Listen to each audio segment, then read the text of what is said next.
Bienvenue dans ces 5 minutes d'information. Bonjour à tous.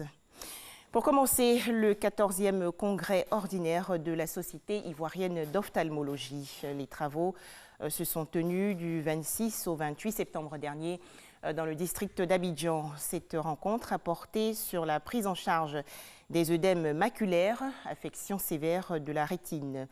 Plus de détails dans le journal de 13 heures. Toujours au chapitre santé, une toute autre rencontre, grossesse et drépanocytose, comment assurer la prise en charge?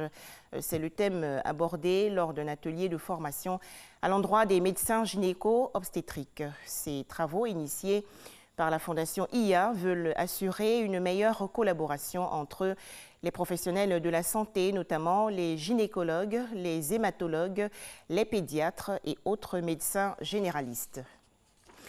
Parlons maintenant de la première édition du rendez-vous de la mutualité. C'est une initiative de l'Alliance des mutuelles sociales de Côte d'Ivoire. Ces réflexions ont porté sur le thème « Les mutuelles sociales africaines face aux défis et enjeux de la mise en place des systèmes obligatoires de la couverture maladie ». Les explications tout de suite de Amadou Ouattara.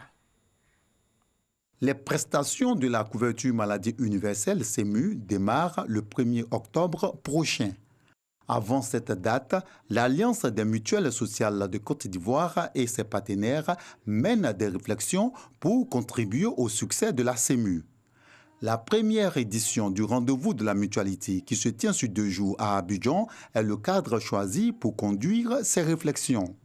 Dès lors, il nous faut cerner toutes les implications que revêt pour nos mutuelles la mise en œuvre de ces systèmes de couverture maladie universelle.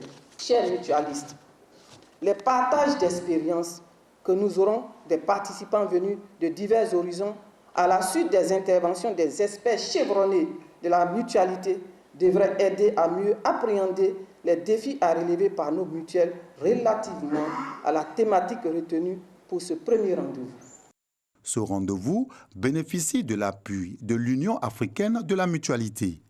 La représentante du ministre de l'Emploi et de la Protection sociale et celui du Premier ministre traduisent l'engagement de Pascal Kwaku Abina et de Amadou Gon Coulibaly à travailler dans la vision du président de la République afin de réduire les inégalités.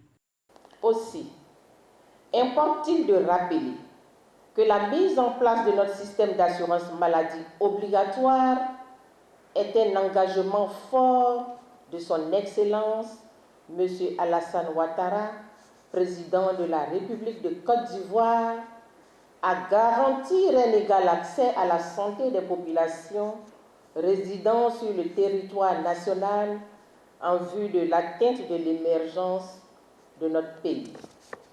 Je me félicite du thème choisi pour cette première édition, à savoir les mutuelles sociales africaines face aux défis et enjeux de la mise en place des systèmes obligatoires de couverture maladie. À l'évidence, ce thème s'inscrit au cœur des débats nourrissant l'actualité nationale, notamment ceux concernant la mise en place de la couverture maladie universelle en Côte d'Ivoire. Monsieur le Premier ministre, mes charges de traduire ces vives félicitations et ces encouragements aux acteurs de la mutualité, ici réunis au sein de l'Alliance des mutuelles sociales de Côte d'Ivoire, dont il salue l'idée et la matérialisation de cette heureuse et constructive initiative. Plusieurs signatures de conventions entre l'Alliance des mutuelles sociales de Côte d'Ivoire et certains de ses partenaires ont ponctué cette cérémonie d'ouverture. Au Sénégal, les partisans de Khalifa Sall en fête. En effet, l'ex-maire de Dakar a été remis hier en liberté, et cela à la faveur d'une grâce présidentielle. Khalifa Sall, qui était en prison depuis 2 ans et demi pour détournement de fonds publics et faux, a été acclamé par ses partisans lors d'une traversée nocturne de la capitale sénégalaise. Une grande rencontre s'ouvre aujourd'hui à Yaoundé au Cameroun. Il s'agit du dialogue national. Des centaines de participants sont attendus pour trouver les voies et moyens pour mettre fin au conflit dans les régions anglophones. Un conflit qui a déjà fait en 3 ans 3000 morts, près d'un demi-million de déplacés et 40 000 réfugiés. Ce grand dialogue national a été convoqué par le président de la République, Paul Biya. Enfin, les cérémonies d'hommage à l'ex-président français Jacques Chirac se poursuivent aujourd'hui.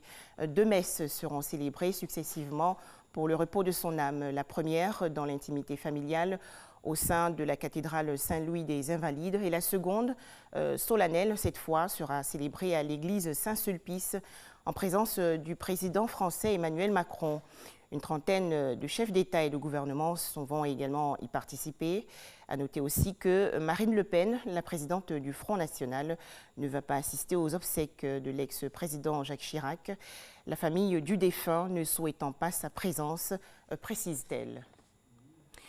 Merci de nous avoir suivis. Tout à l'heure, le journal à 13h.